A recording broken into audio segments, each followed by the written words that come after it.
Assalamualaikum warahmatullahi wabarakatuh. Perkenalkan, nama saya Ahmad Husen dari kelas P3H jurusan Teknik Informatika dan Komputer Universitas Negeri Makassar. Pada kesempatan kali ini saya akan mempresentasikan sebuah jurnal yang membahas tentang sistem terdistribusi yang berjudul A Brief Introduction to Distributed Systems oleh Martin Feinstein dan Andrew S. Tannenbaum. Baik, langsung saja masuk ke slide berikutnya, yaitu uh, pokok bahasan pada materi atau jurnal kali ini. Yang pertama itu introduction atau pengenalan, kedua apa itu sistem terdistribusi, ketiga design goals, dan keempat jenis-jenis sistem terdistribusi. Masuk ke materi pertama yaitu introduction atau pengenalan. Perkembangan sistem komputer telah berlangsung dengan cepat sejak era modern. Komputer dimulai pada tahun 1945. Pada awalnya, komputer-komputer tersebut besar, mahal, dan tidak terhubung satu sama lain. Namun, sejak pertengahan 1980-an, dua kemajuan teknologi telah mengubah situasi tersebut. Kemajuan pertama adalah pengembangan mikroprosesor yang kuat, mulai dari CPU 8 bit hingga CPU multicore 64 bit 64 bit saat ini. Kemampuan komputasi generasi saat ini jauh melebihi mesin utama yang diterapkan beberapa dekade yang lalu, namun dengan harga yang jauh lebih terjangkau. Kemajuan kedua adalah penemuan jaringan komputer yang berkecepatan tinggi atau LAN, Local Area Network, memungkinkan ribuan mesin dalam sebuah gedung atau kampus terhubung dengan kecepatan tinggi. Wide Area Network memungkinkan ratusan juta mesin di seluruh dunia terhubung dengan kecepatan yang bervariasi. Smartphone dan komputer jadi lainnya telah menjadi nyata, dilengkapi dengan sensor, memori, CPU kuat, dan kemampuan jaringan. Akibat dari perkembangan ini, sistem komputasi yang terdiri dari banyak komputer terhubung jaringan dapat dengan mudah disusun. Sistem terdistribusi ini dapat memiliki ukuran dan topologi yang beragam dan seringkali dinamis karena komputer dapat bergabung dan keluar serta performa jaringan yang terus berubah. Baiklah, masuk ke materi kedua, yaitu apa itu sistem terdistribusi. Menurut jurnal ini, memiliki definisi ini merujuk pada dua fitur khas dari sistem terdistribusi. Pertama, sistem terdistribusi adalah kumpulan elemen komputasi yang masing-masing dapat berperilaku secara independen dari yang lain. Sebuah elemen komputasi yang biasa disebut sebagai node dapat berupa perangkat keras atau proses perangkat lunak. Fitur kedua adalah bahwa pengguna, baik itu orang atau aplikasi, percaya bahwa mereka berurusan dengan satu sistem tunggal. Ini berarti bahwa dengan cara apapun, node otonom perlu bekerja sama. Bagaimana cara membangun kerjasama ini adalah inti dari pengembangan sistem terdistribusi. Perlu dicatat bahwa kami tidak membuat perlu dicatat bahwa penulis tidak membuat asumsi mengenai jenis node ini. Pada prinsipnya, bahkan dalam satu sistem, node dapat bervariasi, mulai dari komputer mainframe berkinerja tinggi hingga perangkat kecil dalam jaringan sensor. Baiklah, bahasan yang berikutnya yaitu karakteristik satu. Kumpulan elemen komputasi otonom. Sistem terdistribusi modern dapat dan seringkali akan terdiri dari berbagai jenis node, mulai dari komputer berkinerja tinggi yang sangat besar hingga komputer blok kecil atau bahkan perangkat yang lebih kecil. Prinsip dasar adalah bahwa node dapat bertindak secara independen satu sama lain, meskipun jelas bahwa jika mereka mengabaikan satu sama lain, maka tidak ada gunanya menyatukan mereka dalam satu sistem terdistribusi. Dalam praktiknya, node-node diprogram untuk mencapai tujuan bersama yang direalisasikan melalui pertukaran pesan satu sama lain. Sebuah node merespon pesan masuk yang kemudian diproses dan mengarah pada komunikasi lebih lanjut melalui pengiriman pesan. Karakteristik 2. Sistem yang koheren dan tunggal. Seperti yang disebutkan, sebuah sistem distribusi harus terlihat sebagai sistem yang koheren dan tunggal. Dalam beberapa kasus, para peneliti bahkan pergi begitu jauh untuk mengatakan bahwa harus ada pendalaan sistem tunggal, yang berarti pengguna akhir bahkan tidak menyadari bahwa proses data dan kontrol tersebar di seluruh jaringan komputer. Namun, mencapai pandangan sistem tunggal seringkali terlalu berlebihan. Oleh karena itu, dalam definisi, sang penulis berpendapat tentang sistem terdistribusi, memilih sesuatu yang lebih lemah, yaitu bahwa sistem terlihat koheren. Secara kasar, sebuah sistem terdistribusi dianggap koheren jika berperilaku sesuai dengan harapan penggunanya. Lebih spesifik, dalam sistem yang koheren dan tunggal, kumpulan node secara keseluruhan beroperasi dengan cara yang sama. Tidak perlu di mana, kapan, dan bagaimana interaksi antara pengguna dan sistem terjadi. Materi selanjutnya, middleware, middleware dan sistem terdistribusi. Untuk membantu pengembangan aplikasi terdistribusi, sistem terdistribusi sering diorganisir dengan lapisan perangkat lunak terpisah yang ditempatkan secara logis di atas sistem operasi masing-masing komputer yang merupakan bagian dari sistem. Secara keseluruhan, middleware memiliki peran yang sama dalam sistem terdistribusi seperti halnya sistem operasi dalam komputer. Pengelola sumber daya yang menawarkan aplikasi untuk berbagi dan menggunakan sumber daya tersebut secara efisien melalui jaringan. Selain pengelolaan sumber daya, middleware juga menyediakan layanan yang dapat ditemukan dalam sebagian besar sistem operasi, termasuk fasilitas untuk komunikasi antar aplikasi, layanan keamanan, layanan akuntansi, penyembunyian, dan pemulihan dari kegagalan. Masuk ke materi yang ketiga, yaitu design goals. Hanya karena memungkinkan untuk membangun sistem terdistribusi, tidak berarti itu adalah ide yang baik. Ada 4 tujuan penting yang harus terpenuhi untuk membangun sistem terdistribusi layak dilakukan. Sistem terdistribusi harus membuat sumber daya mudah diakses. Sistem harus menyembunyikan fakta bahwa sumber daya terdistribusi di seluruh jaringan. Sistem harus terbuka dan sistem harus dapat ditingkatkan secara skalabilitas. Masuk ke 4 design goals yang saya akan jelaskan di sini, yaitu yang pertama, mendukung berbagi sumber daya. Pada ini, tujuan penting dari sistem terdistribusi adalah membuatnya mudah bagi pengguna dan aplikasi untuk mengakses dan berbagi sumber daya jarak jauh.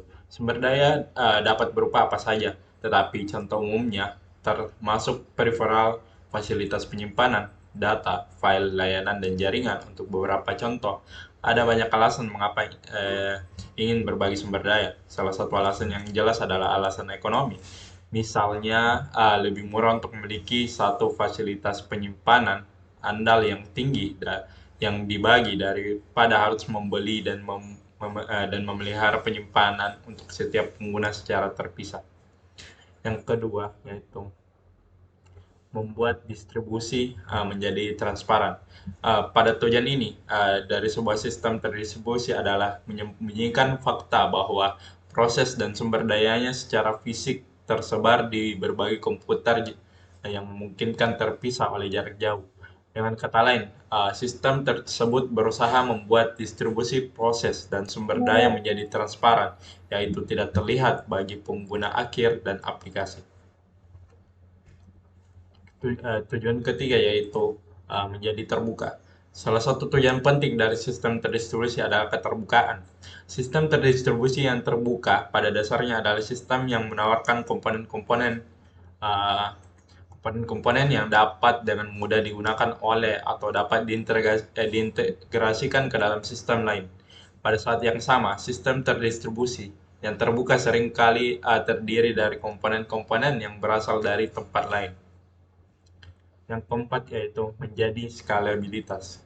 Skalabilitas di sini menjadi salah satu tujuan desain yang paling penting bagi pengembang sistem terdistribusi.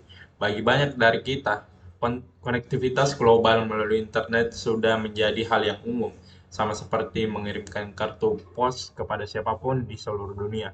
Selain itu, jika sebelumnya kita terbiasa menggunakan komputer dan desktop yang relatif kuat untuk aplikasi kantor dan penyimpanan data, sekarang kita menyaksikan bahwa aplikasi dan layanan tersebut ditempatkan di yang disebut cloud, yang pada gilirannya menyebabkan peningkatan perangkat jaringan yang lebih kecil seperti tablet komputer. Materi selanjutnya yaitu Jenis-jenis sistem terdistribusi. Dapat dilihat lebih dekat berbagai jenis sistem terdistribusi. Sang penulis telah membuat perbedaan antara sistem komputasi terdistribusi, sistem informasi terdistribusi, dan sistem yang meluas. Yang pertama yaitu komputasi terdistribusi berkinerja tinggi. Dalam sistem terdistribusi terdapat dua kelas penting, yaitu cluster computing dan grid computing. Cluster computing menggunakan kumpulan workstation atau PC yang terhubung melalui jaringan lokal berkecepatan tinggi, dengan setiap node menjalankan setiap operasi yang sama. Sedangkan grid computing terdiri dari federasi sistem komputer yang dapat memiliki perbedaan dalam hal perangkat keras, perangkat lunak, dan teknologi jaringan, serta uh, serta mungkin berada di bawah domain administratif yang berbeda. Selanjutnya, dalam cloud computing, langkah logisnya adalah dengan mengoutsourcing seluruh infrastruktur yang diperlukan untuk aplikasi komputasi. Konsep utama dari cloud computing adalah menyediakan fasilitas untuk membangun infrastruktur secara dinamis dan menggabungkan layanan yang dibutuhkan, dibandingkan dengan grid computing yang lebih fokus pada komputasi berkinerja tinggi. Cloud computing menawarkan lebih dari sekadar sumber daya yang melimpah. Yang kedua yaitu sistem informasi terdistribusi. Dapat membedakan beberapa tingkatan di mana integrasi dapat terjadi. Dalam banyak kasus, sebuah aplikasi yang terhubung dalam jaringan hanya terdiri dari server menjalankan aplikasi tersebut, seringkali termasuk database, dan membuatnya untuk program-program jarak jauh yang disebut klien. Klien-klien ini mengirim permintaan ke server untuk menjalankan operasi tertentu. Setelah itu respon dikirim kembali.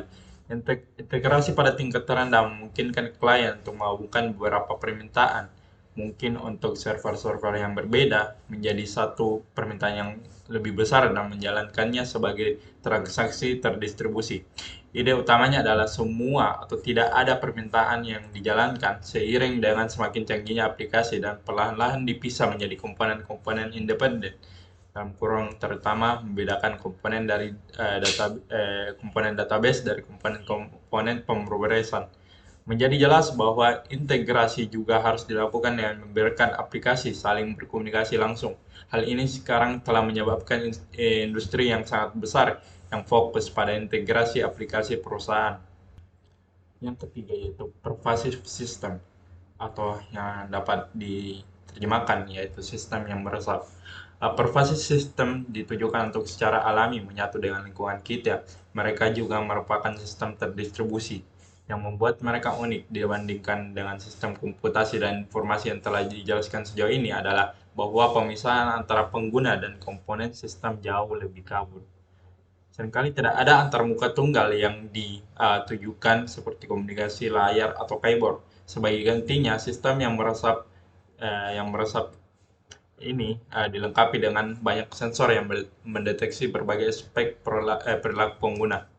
Dalam konteks ini, sang penulis membedakan tiga jenis pervasive sistem yang berbeda, meskipun ada banyak persimpangan antara ketiga jenis tersebut. Yang pertama yaitu pervasive system, yaitu ubiquitous system. Kedua, mobile system dan jaringan, dan terakhir sensor networks. Yang pertama itu ubiquitous computing systems. Sejauh ini telah membicarakan tentang pervasive system untuk menekankan bahwa elemennya telah menyebar ke berbagai bagian lingkungan kita. Dalam ubiquitous computing system, kita melangkah lebih jauh. Sistem tersebut merata dan secara terus-menerus hadir. Ini berarti pengguna akan terus berinteraksi dengan sistem tersebut, seringkali tanpa menyadari bahwa interaksi sedang terjadi. Yang kedua itu mobile computing systems. Mobile computing adalah bagian dari sistem pervasif yang melibatkan pengguna perangkat yang berbeda-beda dan menghadapi masalah yang terkait dan mobilitas perangkat dan perubahan lokasi. Yang ketiga yaitu sensor networks. Dalam banyak kasus merupakan bagian dari teknologi yang memungkinkan keberadaan sistem pervasif, dan kita melibatkan bahwa banyak solusi untuk sensor networks digunakan dalam aplikasi pervasif. Dan terakhir, sang penulis memberikan sebuah gambaran atau memberikan sebuah pendapat untuk keseluruhan dari jurnalnya. Yaitu dalam makalah ini kami telah memberikan gambaran tentang perkembangan terkini dalam sistem terdistribusi dan mencatat bahwa meskipun telah mencapai kemajuan yang signifikan, tantangan yang harus dihadapi masih besar. Kami menyoroti keterandalan, yaitu dependability dan skalabilitas sebagai dua area kunci yang akan menjadi fokus utama penelitian dan eh, pengembangan di masa depan.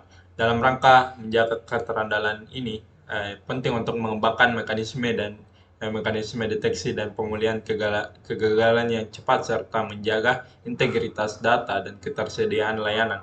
Skalabilitas juga menjadi perhatian utama dalam menghadapi pertumbuhan pengguna dan kompleksitas sistem dan memusatkan perhatian pada keterandalan dan skalabilitas. Kita dapat memastikan bahwa sistem terdistribusi terus menjadi handal, dapat diandalkan, dan mampu mengatasi kebutuhan yang semakin kompleks dalam lingkungan yang terus berubah. Mungkin itu saja yang sempat saya jelaskan pada review jurnal kali ini.